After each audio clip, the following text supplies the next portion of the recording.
प्यारे बच्चों, नमस्कार और एक बार आपका पुनः स्वागत है। आज हम निर्वाचन प्रक्रिया की बात करेंगे और भारतीय जो निर्वाचन प्रक्रिया है उसके विभिन्न जो चरण हैं उनको समझने का प्रयास करेंगे। तो आइए प्रारंभ करते हैं अपने वीडियो को। सबसे पहले बात आती है, आखिर निर्वाचन प्रक्रिया कहते किसे हैं। तो किसी भी संविधान में उल्लिखित अवधि के पश्चात विभिन्न पदों एवं संस्थाओं के लिए होने वाले निर्वाचनों की आरंभ से लेकर अंत तक की प्रक्रिया को निर्वाचन प्रक्रिया कहते हैं। यानी कि किसी भी चुनाव के जो निर्वाचन की प्रारंभ से लेके और किसी प्रतिनिधि के निर्वाचित हो जाने तक, या फिर अगर कोई वाद आ जाता है तो उन वादों को निपटाने तक की प्रक्रिया को हम निर्वाचन प्रक्रिया कहते हैं। भारतीय संविधान के द्वारा निर्वाचन प्रक्रिया निर्धारित करने का कार्य भारतीय संसद को तथा निर्वाचन के संचालन का उत्तरदायित्व निर्वाचन आयोग को दिया गया है।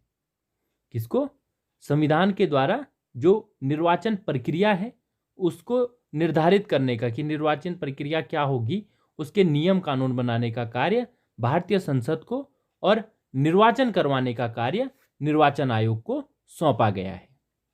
और संसद ने जन प्रतिनिधित्व अधिनियम 1950 तथा जन प्रतिनिधित्व अधिनियम 1951 के माध्यम से निर्वाचन प्रक्रिया को क्या है, निर्धारित भी किया है। इन दोनों ही अधिनियमों में सदस्यों की अर्हताओं, अयोग्यताओं, निर्वाचन की अधिसूचना, निर्वाचन के संचालन, निर्वाचन संबंधी वाद विवादों के निपटारे, निर्वाचन संबंधी अपराध व उपनिर्वाचन आदि से संबंधित संपूर्ण व्यवस्था की गई है, जिसे हम अभी देखेंगे। भारतीय संसद ने 1988 में जन प्रतिनिधित्व अधिनियम में संशोधन करके कुछ व्यवस्थाएं स्थापित की है, जिसके माध्यम से अब आतंकवादी गतिविधि, तस्करी, जमाखोरी, खाद्य पदार्थों व दवाओं में मिलावट करने वाले या विदेशी मुद्रा या नियमन अधिनियम का उल्लंघन करने वाले व्यक्तियों तथा महिलाओं के विरुद्ध अपराध करने वाले व्यक्तियों को क्या है, चुनाव लड़ने के लिए अयोग्य माना गया है। भारत में निर्वाचन जो है इन जन प्रतिनिधित्व अधिनियमों के आधार पर ही क्या है, संचालित किए जाते हैं। तो वैसे 1988 के जो जन प्रतिनिधित्व अधिनियम में संशोधन किए गए हैं उसके माध्यम से बहुत सारे लोगों को निर्वाचन में प्रतिनिधि बनने का अवसर से वंचित किया गया है। किंतु व्यवहार में अगर हम देखें तो आप सुनते भी होंगे कि अधिक से अधिक अपराधी किस्म लोग के व्यक्तियों को ही जो दल हैं वो अपने निर्वाचन टिकट देते हुए मिलते हैं। तो वो मैंने आपको बताया है कि संविधान में व्यवहार और जो उल्लेख है और जो व्यवहार में अंतर है, उस कारण ही यह हमें देखने को मिलता है। तो आइए आज अब हम भारतीय निर्वाचन प्रक्रिया के जो विभिन्न चरण हैं उनको बारीकी से समझने का प्रयास करते हैं। तो सबसे पहला जो चरण है निर्वाचन प्रक्रिया का, वह है निर्वाचन क्षेत्रों का निर्धारण। भारत में निर्वाचन प्रक्रिया आरंभ होने से पूर्व परिसीमन आयोग द्वारा निर्वाचन क्षेत्रों का निर्धारण किया जाता है। परिसीमन आयोग द्वारा संपूर्ण राज्य के भौगोलिक क्षेत्र को विभिन्न निर्वाचन क्षेत्रों में इस प्रकार विभाजित किया जाता है कि सभी क्षेत्रों की जनसंख्या एक समान रहे। क्योंकि भारत में लोकसभा तथा विधानसभा के सभी निर्वाचन क्षेत्र क्या है, एक सदस्यीय हैं, अतः प्रत्येक निर्वाचन क्षेत्र से एक सदस्य चुन लिया जाता है और प्रत्येक जनगणना के बाद, पर जनगणना आप जानते हैं कि प्रत्येक 10 वर्ष के बाद होती है, तो प्रत्येक जनगणना के बाद परिसीमन आयोग का गठन होता है और मुख्य निर्वाचन आयुक्त इस आयोग का क्या है, अध्यक्ष होता है। जो परिसीमन आयोग होता है उसका अध्यक्ष कौन होता है, मुख्य निर्वाचन आयुक्त होता है। इस चीज का आप ध्यान रखिएगा। और जनगणना के आधार पर परिसीमन आयोग निर्वाचन क्षेत्रों में क्या है, परिवर्तन भी करते हैं। यह आयोग आरक्षित क्षेत्रों को सामान्य तथा सामान्य क्षेत्रों को आरक्षित बना सकता है। जैसे आपने देखा होगा, अभी वर्तमान में आप जानते हैं कि अगर राज्य के निर्वाचन की बात हम करें तो जो उत्तराखंड राज्य की विधानसभा सीटें हैं उसमें चमोली डिस्ट्रिक्ट की जो थराली विधानसभा सीट है वो क्या है, आरक्षित है। तो 1927 तक उसे आरक्षित किया गया है और बाद में क्या है, हो सकता है किसी अन्य सीट को आरक्षित कर दिया जाए। तो यह बदलाव करने का अधिकार भी किसको होता है, निर्वाचन आयोग को होता है। तो सबसे पहले निर्वाचन क्षेत्रों का निर्धारण किया जाता है, उसके पश्चात मतदाता सूचियों का तैयार किया जाता है। आपने देखा होगा कि अभी वर्तमान में भी आप देख रहे होंगे कि मतदाता सूचियां क्या है, अपडेट की जा रही है। आपको प्रत्येक वर्ष में ये मतदाता सूचियां क्या है, अपडेट की जाती है निर्वाचन से पूर्व। तो भारत में निर्वाचन आयोग प्रत्येक चुनाव के पूर्व मतदाता सूचियां क्या है, तैयार करता है। मतदाता सूची तैयार कराने का उद्देश्य यह होता है कि मताधिकार की योग्यता रखने वाला कोई भी व्यक्ति मताधिकार से वंचित न रहे।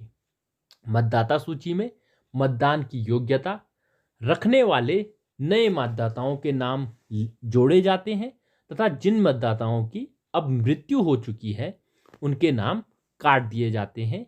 इस प्रकार मतदाता सूची का नवीनीकरण कर दिया जाता है और मतदाता सूचियां तैयार करने का कार्य क्या है, एक महत्वपूर्ण कार्य है भारतीय निर्वाचन प्रणाली में या किसी भी निर्वाचन प्रक्रिया में मतदाता सूची तैयार करना एक महत्वपूर्ण कार्य होता है। मतदाता सूचियां तैयार करने के पश्चात तीसरा जो चरण होता है वो होता है निर्वाचन की अधिसूचना। भारत में निर्वाचन प्रक्रिया का आरंभ लोकसभा तथा राज्यसभा निर्वाचनों के लिए राष्ट्रपति द्वारा तथा राज्य विधानमंडल के निर्वाचन के लिए संबंधित राज्य के राज्यपाल द्वारा जारी की गई अधिसूचना से होता है। तो अधिसूचना कौन जारी करती है? लोकसभा के चुनाव में राष्ट्रपति द्वारा और विधानमंडल के चुनाव में राज्यपाल द्वारा अधिसूचना जारी की जाती है और संघीय क्षेत्रों के निर्वाचकों के लिए संबंधित क्षेत्र के शासन प्रमुख द्वारा निर्वाचन की अधिसूचना जारी की जाती है। इन अधिसूचनाओं में मतदाताओं से अपने प्रतिनिधि निर्वाचित करने का आह्वान किया जाता है और यह अधिसूचना जन प्रतिनिधित्व अधिनियम 1951 की 14वीं धारा के अंतर्गत लोकसभा या विधानसभा की अवधि के समाप्त होने पर या मध्यावधि चुनाव होने की स्थिति में जारी की जाती है। यानी कि किसी भी चुनाव के पूर्व, चाहे उपचुनाव हो या पूर्ण चुनाव हो, उससे पूर्व ये क्या है, निर्वाचन की अधिसूचना जारी की जाती है। यह अधिसूचना राष्ट्रपति या राज्यपाल निर्वाचन आयोग के परामर्श से जारी करते हैं और इन अधिसूचनाओं का प्रकाशन सरकारी गजट यानी कि राजपत्र में भी किया जाता है। उसके पश्चात जो चौथा चरण आता है वो आता है निर्वाचन कार्यक्रम की घोषणा। तो निर्वाचन संबंधी अधिसूचना के तुरंत बाद निर्वाचन आयोग अधिसूचना जारी करके मतदान की तिथि तथा निर्वाचन संबंधी समस्त कार्यक्रमों की क्या है, घोषणा करते हैं। इन घोषणाओं में नामांकन पत्र भरने की तिथि, उनकी जांच के लिए तिथि, नाम वापस लिए जाने की तिथि या नाम वापस, इन सब की अंतिम तिथि तथा मतदान की तिथि निश्चित की जाती है और मतदान की तिथि निश्चित हो जाने पर उम्मीदवार औपचारिक रूप से निर्वाचन के प्रबंध में क्या है, जुट जाते हैं। जैसे ही वैसे तो निर्वाचन के लिए जो प्रतिनिधि होते हैं वो पहले से तैयारी करते रहते हैं, किंतु मतदान की तिथि जिस दिन निश्चित हो जाती है उसके बाद उम्मीदवार अपनी तैयारी को और जोरों शोरों से क्या है, बढ़ा देते हैं। उसके पश्चात जो पांचवा चरण आता है वो आता है निर्वाचन अधिकारियों की नियुक्ति। निर्वाचन आयोग निर्वाचन संपन्न कराने के लिए प्रत्येक राज्य में मुख्य निर्वाचन अधिकारी तथा प्रत्येक निर्वाचन क्षेत्र में एक निर्वाचन अधिकारी तथा अन्य कर्मचारियों की क्या है, नियुक्ति करते हैं और ये अधिकारी तथा कर्मचारी निर्वाचन का संपूर्ण प्रबंध करते हैं। तो ये पांचवा चरण था। उसके पश्चात जो छठा चरण है वो है नामांकन पत्र प्रस्तुत करना या नामांकन पत्र भरना भी इसे कहते हैं। निर्वाचन आयोग द्वारा नियुक्त निर्वाचन अधिकारी अपने क्षेत्र में नामांकन पत्र प्रस्तुत किए जाने का स्थान बताकर नामांकन पत्र आमंत्रित करते हैं। उम्मीदवार अपना नामांकन पत्र भरकर अधिकृत अधिकारी के समक्ष क्या है, प्रस्तुत होते हैं। वैसे तो अधिकृत अधिकारी के समक्ष ही क्या है, ये नामांकन पत्र भरे भी जाते हैं। उम्मीदवार का नाम मतदाता सूची में होना आवश्यक है। किसी भी मतदाता सूची में, लोकसभा के लिए भारत के किसी भी मतदाता सूची में, और राज्यसभा के लिए राज्यसभा के भीतर, राज्य के भीतर किसी भी मतदाता सूची में जो उम्मीदवार है उसका नाम होना आवश्यक होता है। उम्मीदवार का नामांकन पत्र उस क्षेत्र के 2 मतदाताओं द्वारा प्रस्तावित तथा अनुमोदित होना चाहिए। यानी कि प्रस्तावक भी होने चाहिए 2 और 2 अनुमोदक होने चाहिए। इस अवसर पर प्रत्येक उम्मीदवार को 16वें संवैधानिक संशोधन 1963 के अनुसार यह शपथ लेनी पड़ती है कि मैं संविधान के प्रति निष्ठा रखूंगा और भारत की अखंडता तथा प्रभुसत्ता को बनाए रखूंगा। नामांकन पत्र के साथ प्रत्येक प्रत्याशी को एक निश्चित जमानत राशि भी क्या है, भरनी होती है, और अगर उसकी जमानत जब्त हो जाती है तो वो उसकी ये जमानत राशि उसे वापस नहीं मिलती है, और जमानत जब्त नहीं होती है तो उसको यह जमानत राशि वापस मिल जाती है। नामांकन पत्रों को जब प्रस्तुत कर दिया जाता है, भर के जमा कर दिया जाता है, तो उसके पश्चात इन नामांकन पत्रों की क्या है, जांच होती है। तो निर्वाचन आयुक्त द्वारा नियुक्त निर्वाचन अधिकारी एक निश्चित तिथि को, जो सामान्यतः नामांकन पत्र प्रस्तुत करने की अंतिम तिथि के तुरंत बाद पड़ने वाली तिथि ही होती है, जिस दिन नामांकन पत्र प्रस्तुत करने की अंतिम तिथि होगी उसके अगले ही दिन क्या है, नामांकन पत्रों की जांच की जाती है, और इसके लिए 2-3 दिन भी हो सकते हैं। नामांकन पत्रों की जांच की जाती है, और इस दिन उम्मीदवार स्वयं या उसके द्वारा अधिकृत कोई निर्वाचन अभिकर्ता निर्वाचन अधिकारी के समक्ष क्या है, उपस्थित होते हैं।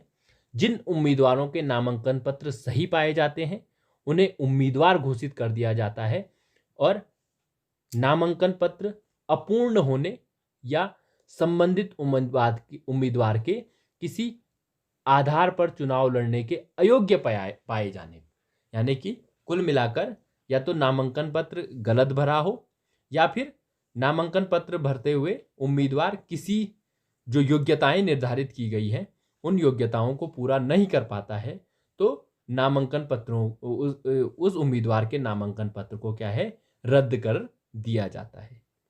नामांकन पत्रों के जांच के पश्चात नाम वापसी की व्यवस्था भी भारतीय जो निर्वाचन प्रक्रिया है उसमें की गई है, और यह क्या है, नामांकन पत्रों के जांच के बाद की तिथि में यह आता है। यदि कोई उम्मीदवार किसी कारण से अपना नाम वापस लेना चाहता है तो लिखित प्रार्थना पत्र देकर एक निश्चित तिथि तक वो अपना नाम वापस ले सकता है। इस स्थिति में उसके द्वारा जमा की गई जमानत की राशि उसे वापस मिल जाती है, और इसके बाद चुनाव मैदान में बचे उम्मीदवारों की सूची तैयार करके प्रकाशित कर दी जाती है।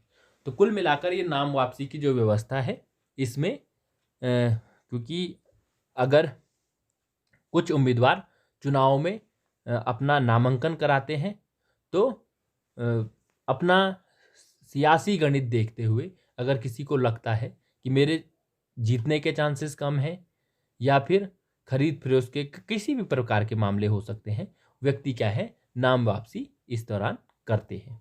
उसके पश्चात जो अगला चुनाव है वो है अगली प्रक्रिया है वो है चुनाव चिन्हों का आवंटन। नाम वापसी की तिथि के पश्चात चुनाव मैदान में बचे उम्मीदवारों को चुनाव चिन्ह आवंटित कर दिए जाते हैं, और मान्यता प्राप्त राजनीतिक दलों के उम्मीदवारों को दल का सी फॉर्म दिखाने पर दल का सुरक्षित चुनाव चिन्ह मिल जाता है। यानी कि जो दल के उम्मीदवार होते हैं तो उनको दल का चुनाव चिन्ह, जैसे बीजेपी दल जो राष्ट्रीय दल होते हैं या राज्य दल होते हैं, तो सी फॉर्म होता है, उसको दिखाने के पश्चात उन्हें वही सुरक्षित चुनाव चिन्ह मिल जाते हैं। जैसे भारतीय जनता पार्टी का चिन्ह क्या है, कमल का फूल, कांग्रेस आई का हाथ का पंजा, बहुजन समाज पार्टी का हाथी, और जो समाजवादी पार्टी है उसका साइकिल है। इस प्रकार हर जो राष्ट्रीय या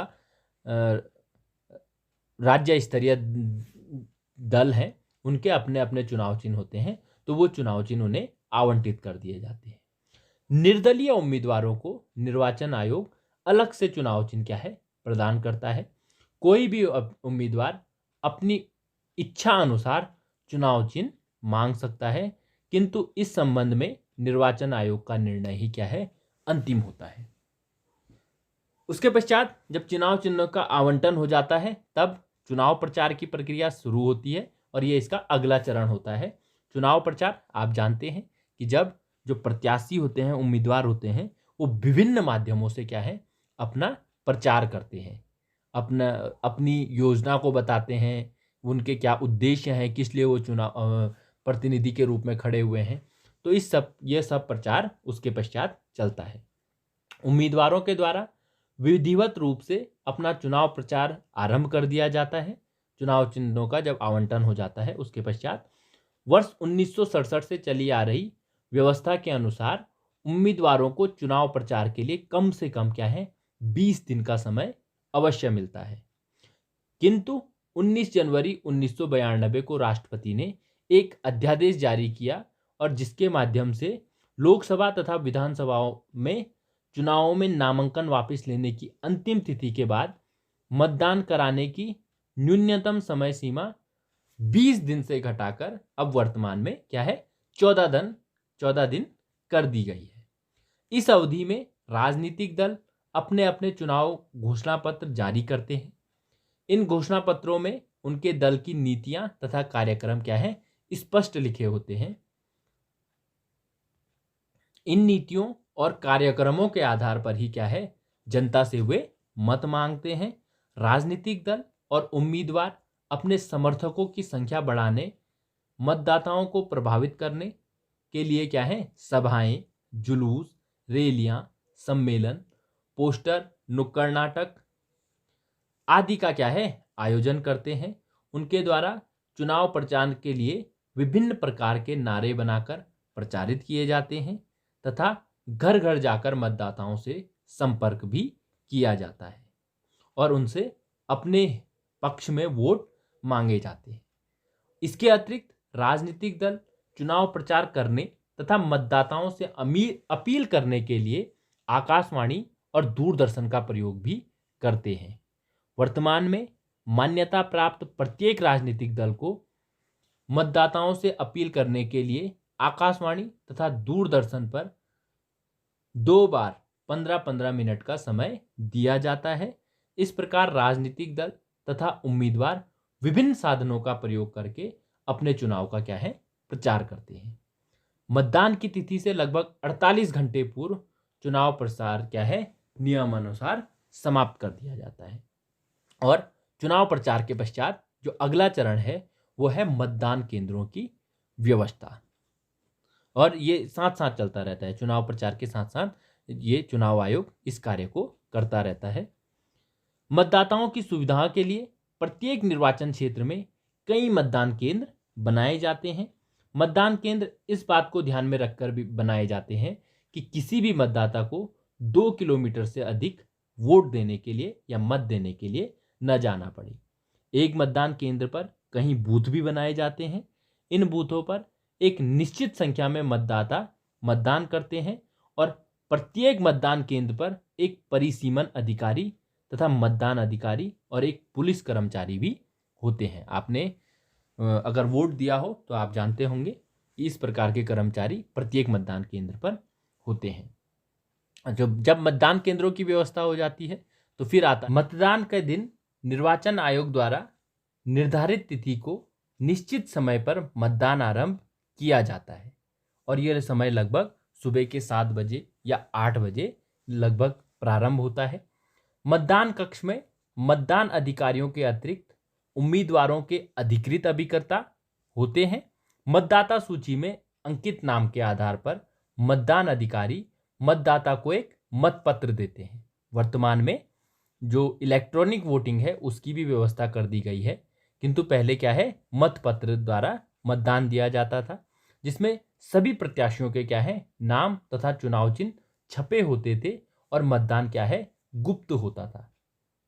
मतदाता अपनी पसंद के उम्मीदवार के सामने के चुनाव चिन्ह पर मोहर लगाते थे। अब उसके सामने के चुनाव चिन्ह का बटन दबाते हैं इलेक्ट्रॉनिक में, किंतु पहले मोहर लगाते थे तथा मत पत्र को मोड़कर क्या है पेटी में डाल देते थे।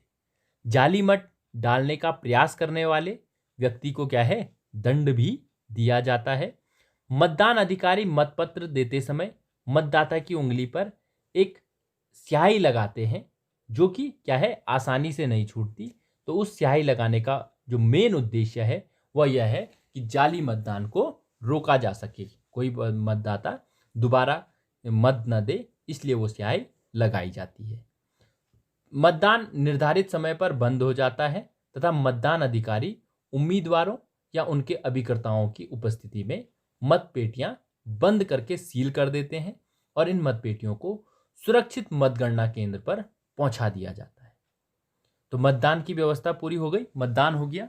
उसके पश्चात जो चरण आता है वो आता है मतगणना व परिणाम की घोषणा। मतदान केंद्र पर निश्चित तिथि व समय पर निर्वाचन आयोग द्वारा नियुक्त गणना अधिकारी की देखरेख में अन्य अधिकारियों व कर्मचारियों द्वारा मतों की क्या है गणना की जाती है और मतगणना के दौरान उम्मीदवार तथा उसके अभिकर्ता मतगणना केंद्र पर उपस्थित रहते हैं। मतगणना के परिणाम स्वरूप सर्वाधिक मत प्राप्त करने वाले उम्मीदवार को क्या है विजयी घोषित कर दिया जाता है। यदि किन्हीं उम्मीदवारों को बराबर मत प्राप्त होते हैं तो निर्णय लॉटरी के माध्यम से भी किया जाता है या पुनः काउंटिंग भी की जाती है। और पुनः काउंटिंग में अगर पुनः बराबर मत मिल रहे हैं तो लॉटरी के माध्यम से क्या है उसका रिजल्ट घोषित किया जाता है। परिणाम की घोषणा के बाद परिणाम की सूचना संबंधित अधिकारी, निर्वाचन आयोग तथा संबंधित सदन के सचिव को भेज दी जाती है। जो उम्मीदवार निर्वाचित हो जाते हैं उनके नाम पुनः से शासकीय राजपत्र यानी कि गजट में क्या है प्रकाशित किए जाते हैं। अगला जो चरण है वो है चुनाव स्थगन या पुनर्मतदान। तो ये पुनर्मतदान की स्थिति जरूरी नहीं है हर चुनाव में आए, पर कहीं अगर चुनाव स्थगित हो गया है तो तब ये पुनर्मतदान की आवश्यकता हमको पड़ती है। प्रारंभ में व्यवस्था यह थी कि यदि नामांकन की तिथि से लेकर मतदान की तिथि के मध्य किसी भी उम्मीदवार की मृत्यु हो जाती है तो उस निर्वाचन क्षेत्र में निर्वाचन क्या है स्थगित कर दिया जाता था। किंतु वर्ष 1992 को राष्ट्रपति ने एक अध्यादेश जारी किया और इस अध्यादेश के माध्यम से अब व्यवस्था यह कर दी गई है कि निर्दलीय प्रत्याशी की मृत्यु होने पर चुनाव क्या है स्थगित नहीं होंगे, बल्कि किसी राजनीतिक दल के उम्मीदवार की अगर मृत्यु होती है तो तभी चुनाव क्या है स्थगित किए जाएंगे। और जब ये चुनाव स्थगित हो जाते हैं तो तब क्या है पुनर्मतदान होते हैं। यदि किसी मतदान केंद्र पर कुछ व्यक्तियों द्वारा जबरदस्ती कब्जा कर लिया जाए, मतदाताओं को डराया धमकाया जाए या उन्हें मतदान करने से रोका जाए या मतदान कर्मचारियों द्वारा अनियमितताएं की जाए, यानी कि कुछ भ्रष्टाचार या कुछ किसी कारण अनियमितताएं पाई जाए निर्वाचन में, तो निर्वाचन अधिकारी की संस्तुति पर या स्वयं की संतुष्टि के आधार पर निर्वाचन आयोग क्या है संबंधित मतदान केंद्रों पर 2 या 3 दिन की अवधि के भीतर पुनर्मतदान की व्यवस्था कर सकता है। यदि किसी निर्वाचन क्षेत्र में व्यापक रूप से अनियमितताएं पाई जाती हैं तो निर्वाचन आयोग उस संपूर्ण निर्वाचन क्षेत्र के मतदान को भी क्या है निरस्त कर सकता है तथा उस निर्वाचन क्षेत्र के लिए एक नए निर्वाचन कार्यक्रम की घोषणा कर सकता है। उसके पश्चात जो अगला चरण आता है वो है चुनाव व्यय का विवरण देना। अगर पुनर्मतदान नहीं होता है तो 13वें चरण के बाद ये 15वां चरण आएगा, और अगर पुनर्मतदान होता है तो ये बीच में पुनर्मतदान भी हो सकता है। चुनाव व्यय का विवरण देना, निर्वाचन में भाग लेने वाले प्रत्येक उम्मीदवार को निर्वाचन परिणाम की घोषणा के 30 दिन के अंदर अपने निर्वाचन व्यय का हिसाब संबंधित निर्वाचन अधिकारी को देना पड़ता है। संसद द्वारा कानून बनाकर उम्मीदवारों के द्वारा निर्वाचन में किए जाने वाले व्यय की सीमा क्या है, निश्चित की गई है। देश के विभिन्न राज्यों में लोकसभा के निर्वाचन में व्यय की सीमा वर्तमान में लगभग 25 लाख है और जो राज्य विधानसभा के चुनाव होते हैं उसमें 15 लाख। ये निर्वाचन आयोग समय समय पर इनमें परिवर्तन करता रहता है। शुरू में ये 1 लाख थी लोकसभा के लिए और राज्यसभाओं के लिए 30,000 थी, तो आज बढ़ते बढ़ते ये क्या है 25 लाख और 15 लाख पर आ गई है। निर्वाचन व्यय के संबंध में 1974 में यह व्यवस्था की गई है कि उम्मीदवार के राजनीतिक दल, मित्रों और शुभ चिंतकों द्वारा व्यय की गई धनराशि को उम्मीदवार के निर्वाचन व्यय में सम्मिलित नहीं किया जाता है। इस व्यवस्था के कारण निर्वाचन व्यय की सीमाएं ही क्या है, जो अर्थ है वो अर्थहीन बन जाती है, क्योंकि राजनीतिक दल का, सगे संबंधियों का अगर आपके चुनाव प्रचार में कोई खर्चा किया गया है तो उसको निर्वाचन व्यय में नहीं जोड़ा जाता है। तो इस कारण ही एक प्रश्न आपके मन में रह सकता है कि कोई उम्मीदवार लोकसभा का चुनाव में सिर्फ 25 लाख कैसे खर्च करेगा और कैसे, जबकि हम देखते हैं कि लोग करोड़ों करोड़ों खर्च करते हैं। तो आपके सवाल का जवाब आपको यहाँ मिल गया होगा, क्योंकि राजनीतिक दल द्वारा जो खर्चा किया जाता है वो क्या है, उसमें जुड़ता नहीं है। और व्यवहार में होता क्या है कि कैंडिडेट खर्च करता है और उसको राजनीतिक दल के खर्चे में दिखा देता है या सगे संबंधियों के खर्चे में दिखा देता है। फिर अगला चरण आता है निर्वाचन विवाद का।